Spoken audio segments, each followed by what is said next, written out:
Bonjour, bonsoir à vous. Bienvenue une nouvelle fois dans ce format sonore, libraire en roue libre, capsule sonore au temps du confinement. Pour ceux et celles qui nous rejoignent, vous pouvez nous retrouver tous les mardis, jeudis et samedis dans ces formats courts que vous pourrez retrouver sur notre page Facebook. On vous propose dans ces formats très courts et très humbles de découvrir des autrices, des auteurs par des lectures d'extraits, de romans, de recueils de poésie, de pièces de théâtre, de pamphlets, d'essais et que sais-je encore.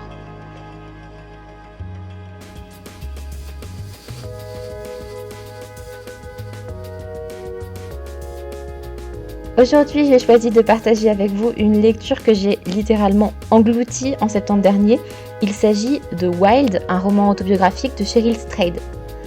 Donc, Cheryl Strayed, c'est une journaliste, romancière essayiste américaine qui revient dans cet ouvrage sur le voyage qu'elle a effectué au milieu des années 90 sur le Pacific Crest Trail. Donc, le Pacific Crest Trail, c'est un itinéraire de randonnée légendaire, difficile, qui se situe à l'ouest des États-Unis. Il s'étend de la frontière mexicaine à la frontière canadienne, il passe par la Sierra Nevada et la chaîne des Cascades. Il alterne entre des zones de neige éternelle, des déserts et des portions assez techniques.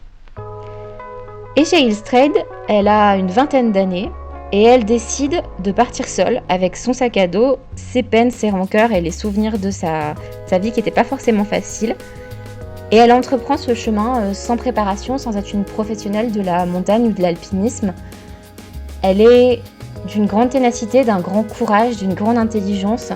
Elle revient donc sur ces 3 mois qu'elle a effectués sur le PCT, ainsi que sur son enfance, son adolescence et l'entrée dans sa vie d'adulte. C'est un roman que je ne peux que vous recommander. Il est d'une grande tendresse. J'espère que l'extrait que j'ai choisi vous plaira. Je vous souhaite une bonne écoute et je vous dis à la semaine prochaine.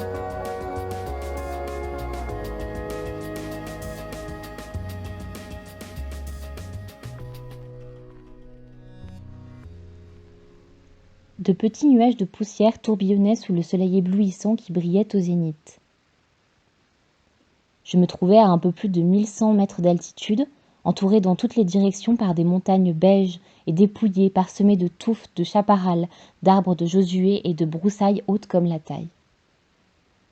J'étais à la limite ouest du désert de Mojave, au pied de la Sierra Nevada, l'immense chaîne de montagnes qui s'étirait vers le nord sur près de 650 km jusqu'au parc national volcanique de la Seine.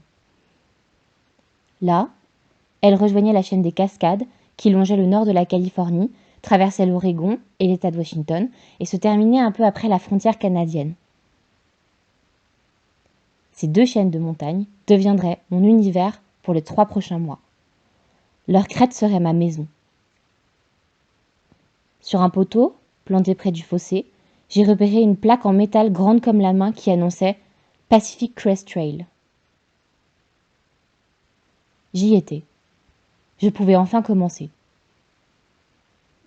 Je me suis dit que c'était le moment rêvé pour prendre une photo, mais pour récupérer mon appareil, il aurait fallu que je détache tellement de tendeurs et d'objets que je n'avais même pas le courage d'essayer. Sans compter que, pour m'inclure dans le cadre, j'aurais besoin d'un support sur lequel poser l'appareil avant de mettre le retardateur et de courir me placer au bon endroit. Or, je ne voyais rien qui puisse faire l'affaire. Même le poteau supportant la petite plaque paraissait trop vieux et fragile. Alors je me suis assise dans la poussière devant mon sac et comme dans la chambre de motel, j'ai passé les bretelles, je me suis propulsée à 4 pattes et j'ai exécuté un nouveau soulevé de terre. Ravie, nerveuse, penchée dans une position vaguement verticale, j'ai bouclé toutes les sangles et effectué quelques pas hésitants jusqu'à une boîte en métal brun accrochée à un autre poteau. À l'intérieur, j'ai découvert un carnet et un crayon. C'était le registre du chemin, dont je connaissais l'existence grâce à mon guide. J'ai écrit mon nom et la date avant de lire ce qu'avaient indiqué les randonneurs passés par là les semaines précédentes. Pour la plupart des hommes qui voyageaient à 2 et aucune femme seule.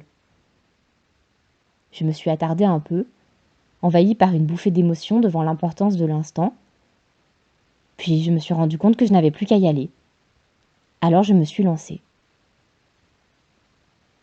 Le chemin partait vers l'est, parallèle à la route pendant quelque temps, puis plongeait dans des cuvettes rocheuses avant de remonter. Je fais de la randonnée, ai-je pensé. Et puis, je randonne sur le Pacific Crest Trail. C'était cet acte, la randonnée qui m'avait convaincue que j'avais raison de me lancer dans cette aventure. Après tout, ce n'était que de la marche. Je sais marcher, avais-je riposté quand Paul s'était inquiété de mon peu d'expérience en la matière. Je marchais tout le temps. Je piétinais pendant des heures quand j'étais serveuse. Je me promenais à pied dans les villes où je vivais, dans celles que je visitais. Je marchais pour le plaisir, ou quand je devais me rendre quelque part. Tout cela était vrai. Mais après 15 minutes sur le PCT, il est devenu évident que je n'avais encore jamais marché dans des montagnes désertiques début juin avec un sac qui représentait largement plus de la moitié de mon poids sanglé sur le dos. Et il s'avérait que cela n'avait pas grand rapport avec la marche. En fait, ça avait nettement plus de rapport avec l'enfer qu'avec la marche à pied. Je me suis mise à halter et à transpirer immédiatement, les chaussures et les mollets recouverts de poussière tandis que le chemin bifurquait vers le nord et cessait d'onduler pour grimper en pente raide. Chaque pas me coûtait. La montée n'en finissait pas, avec juste une petite descente de temps en temps qui me précipitait dans un autre type d'enfer. Je devais me raidir pour éviter que la gravité nous entraîne vers l'avant, mon énorme, incontrôlable chargement et moi. J'avais l'impression que c'était moi qui étais attachée au sac et non l'inverse. Je me sentais comme un immeuble doté de bras et de jambes qui se serait arraché à ses fondations pour aller tituber en pleine nature. Au bout de 40 minutes, une voix dans ma tête s'est mise à hurler. « Mais dans quoi est-ce que tu t'es fourré ?» J'ai tenté de l'ignorer, de chantonner, mais c'était difficile entre mon souffle lâché, mes gémissements de douleur et mes efforts pour garder une position vaguement verticale tout en essayant d'avancer comme un immeuble sur pattes.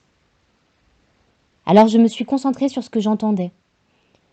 Le bruit de mes pas sur le chemin caillouteux, les craquements secs des arbustes bas qui bruissaient dans le vent brûlant. Mais je n'y arrivais pas. Le hurlement était trop fort. « Mais dans quoi est-ce que tu t'es fourré ?» Je ne parvenais pas à l'occulter. La seule chose qui m'occupait un peu l'esprit, c'était la recherche vigilante des serpents à sonnette. Je m'attendais à en découvrir un à chaque tournant, prêt à frapper. Le paysage semblait conçu pour eux, pour les pumas et pour les serial killers du désert. Deux choses auxquelles je refusais de penser. C'était un pacte que j'avais conclu avec moi-même quelques mois plus tôt, la condition indispensable pour pouvoir partir ainsi seule. Je savais que si je laissais la peur m'envahir, mon voyage était voué à l'échec.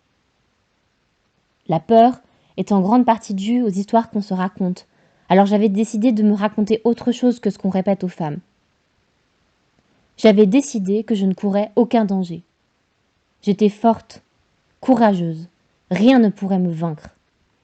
M'en tenir à cette histoire était une forme d'auto-persuasion, mais la plupart du temps ça fonctionnait. Chaque fois que j'entendais un bruit d'origine inconnue, ou que je sentais quelque chose d'horrible prendre forme dans mon imagination, je le repoussais. Je ne me laissais tout simplement pas impressionner. La peur engendre la peur, la puissance engendre la puissance, alors j'avais opté pour la puissance.